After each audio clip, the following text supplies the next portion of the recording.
The Dawson Springs Independent School District Superintendent says that there will be no school or school-related activities until further notice, and he hopes to have school back in session around January the 4th.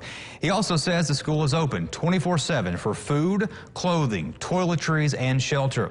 The superintendent of Hopkins County Schools also says schools will not be in session until after winter break. McLean County Schools will also be closed for the day that will be tomorrow.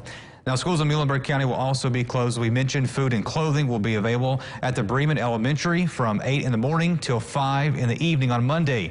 Of course, donations are being accepted. That's taking place at the former Muhlenberg South Middle School from 9 until 4.